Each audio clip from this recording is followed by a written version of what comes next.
معراج شریف کے مقام پر یہ دوسرا پروگرام ہے، دوسری نشست ہے، اور میں نے آپ کے سامنے سورہ بنی اسرائیل کی ایک آیت مبارکہ کی ایک چھوٹا سا جز تلاوت کرنے کا شرف حاصل کیا۔ اللہ کے حضور دعا کروں، اے مالک مولا میری زبان پر کلمہ الحق جاری فرما اور ہمیں سن کر اس پر عمل کی بھی توفیق مرحمت فرما۔ ارشاد ہوتا ہے من المسجد الحرام الى المسجد الاقصى، سیر کرائی مسجد حرام سے مسجد اقصی تک، الذی بارکنا حولہ، جس کے لیے ہم نے برکت رکھی، انہ هو السمیع البصیر، تاکہ ہم اپنی عظیم نشانیاں دکھا سکیں۔ نبوت کا 11واں سال تھا اور رجب کی 27ویں شب تھی، پیر کی رات تھی۔ حضرت ام ہانی رضی اللہ تعالیٰ عنہا کا در دولت تھا، اور 27ویں رجب شریف کو حضور نبی کریم صلی اللہ تعالیٰ علیہ وآلہ وسلم نے عشاء کی نماز پڑھی اور جلد ہی آتے اطمینان سے محو خواب ہو گئے، آرام فرما ہو گئے۔ حضرت جبرائیل علیہ السلام کرسیوں کے ہمراہ حاضر خدمت ہوئے، دیکھا محبوب خدا آرام فرما رہے ہیں، تو حضرت جبرائیل علیہ السلام نے فرشتوں کے سامنے ہی اپنے لبہائے مبارک حضور نبی کریم صلی اللہ علیہ وآلہ وسلم کے قدموں پہ رکھ دیے۔ جب اپنے لبہائے مبارک حضور کے قدموں پہ رکھے، حضور بیدار ہو گئے، پیغام الہی سنایا، براق پر سجا کر بٹھایا اور مسجد حرام سے روانہ ہوئے، مسجد اقصی پہنچے اور تمام نبیوں کی امامت فرمائی۔ انبیاء کرام علیہ السلام سے ملاقات کے بعد بہت سارے آسمانوں پر عجائبات کا مشاہدہ فرمایا اور بیت المعمور پر جلوہ فراز ہوئے۔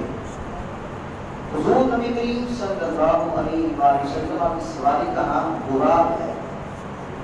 براق گدے سے قدرے بڑا ہے اور خچر سے چھوٹا ہے، اور آدمی کی مثل اس کا چہرہ ہے، اور براق کی پیشانی پہ لکھا ہوا ہے لا الہ الا اللہ، اور براق فرشتوں کی طرح اس کے دو پر ہیں، مذکر و مؤنث سے پاک ہے۔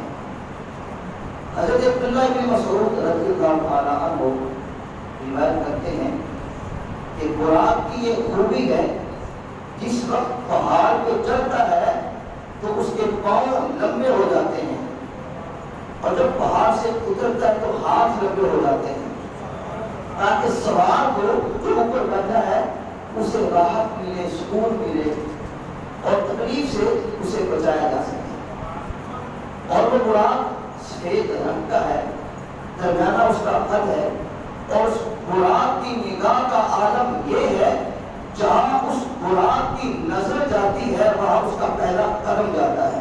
اتنا بلند رفتار جناب وہ براق ہے۔ تو اللہ تعالیٰ نے اپنے محبوب صلی اللہ علیہ وآلہ وسلم کے لیے جنت سے براق کی سواری بھیجی۔ اگر اللہ تعالیٰ چاہتا تو بغیر سواری کے بھی اپنے محبوب کو بلا سکتا تھا، لیکن سواری بھیجنے میں حکمت یہ تھی، شاید سوار کرنے میں حکمت اظہار کرامت اور محبوب خدا صلی اللہ علیہ وسلم کی عزت تھی۔ یعنی بگرنا اللہ تعالیٰ قادر ہے جس جگہ جاتا، جس طرح جاتا، آپ چھپنے سے پہلے اپنے محبوب کو جا کر وصل عطا فرما دیتا. لیکن سواری بھیجنے میں حکمت یہی تھی. اب حضور کی سواری کے دائیں بھی 80,000 فرشتے، بائیں بھی 80,000 فرشتے ہیں. ان سب فرشتوں کے ہاتھوں میں نورانی شمع ہیں جس سے ہر کے پاس جگمگا اٹھا. آپ مطالعہ کر سکتے ہیں 80,000 ڈبل 80,000 فرشتے ہیں. ان کے ہاتھوں میں نورانی شمع ہے. وہاں کیسی چمک ہوگی، وہاں کیسی دمک ہوگی جب وہ ساری چمک دمک موجود ہے. اسی چمک دمک کے اندر میرے اور آپ کے نبی جلوہ گر ہوئے. سبحان اللہ. جب حضور جلوہ گر ہوئے تمام روشنی مدم ہو گئی، مان پڑ گئی. سورج اور چاند کی روشنی بھی مدھم پڑ گئی. اب ہر جانب نور مصطفیٰ جگمگانے لگا. سبحان اللہ. ہر جانب نور مصطفیٰ جگمگانے لگا.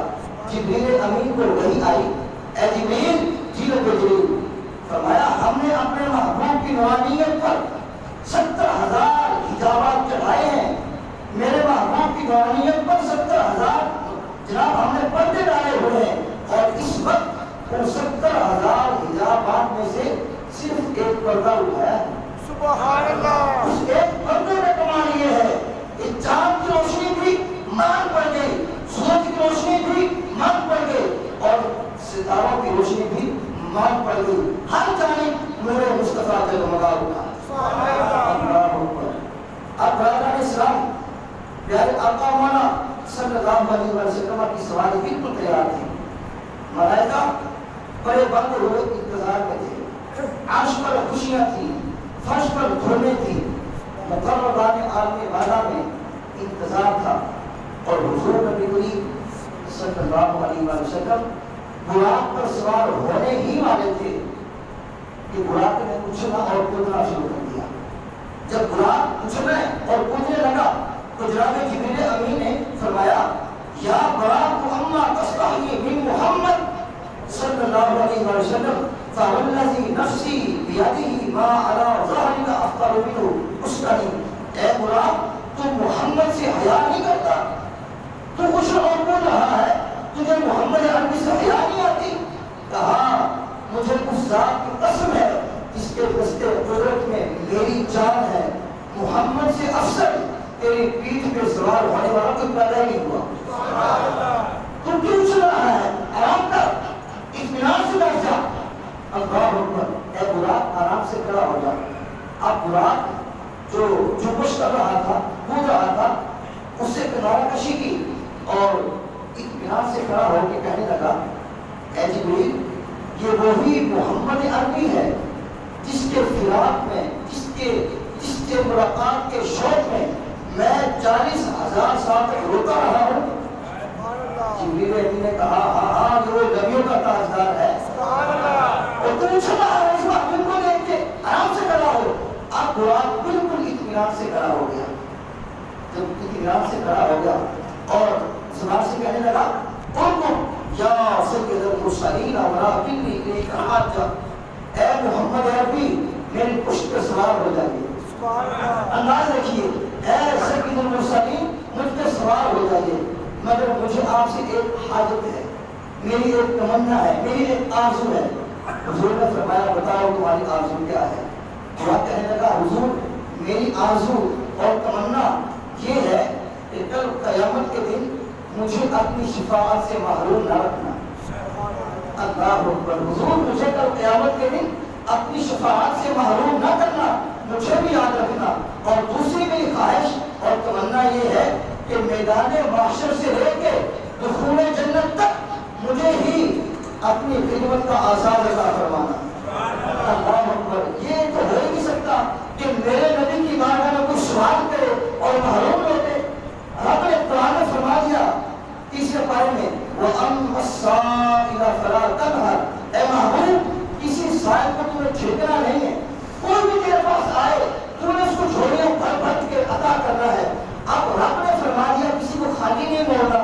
اور رب نے میرے محبوب کو بنایا ہے وَاللَّهُ مُوتِي وَأَنَا قَاسِمٌ. فرمایا محبوب خزانے میرے ہیں اور ہاتھ تقسیم کرنے والے میرے مصطفیٰ کے ہیں. سبحان اللہ. جس کو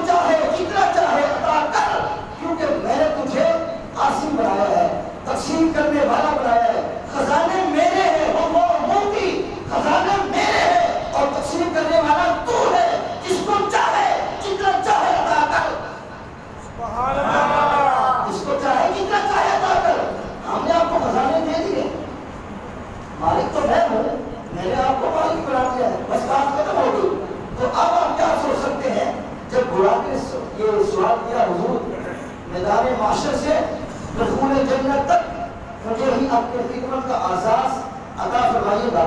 جب یہ براق نے عرض کیا حضور نے براق کی عرضی منظور کر لی. کہا براق ٹھیک ہے اگر تیری تمنا ہے تو ہمیں تو آپ نے پھر قاصد بنا کے بھیجا ہے. ہم دنیا میں جب ظاہری حیات میں سرکار تھے تو سرکار کی زبان پہ کبھی لا نہیں آیا, نہیں کا لفظ کبھی آیا ہی نہیں سوائے کلمات لا الہ الا اللہ. جب بھی کوئی سائل آتا تھا حضور سب کو عطا فرماتے تھے. پاس ہو تب بھی, پاس نہ ہو تو اٹھا لے کے بھی دیتے تھے. حضور تو وہ رحمت للعالمین ہے, سید المرسلین ہے, خاتم النبیین, اپنے بنا کے بھیجا ہے. اللہ اکبر. اب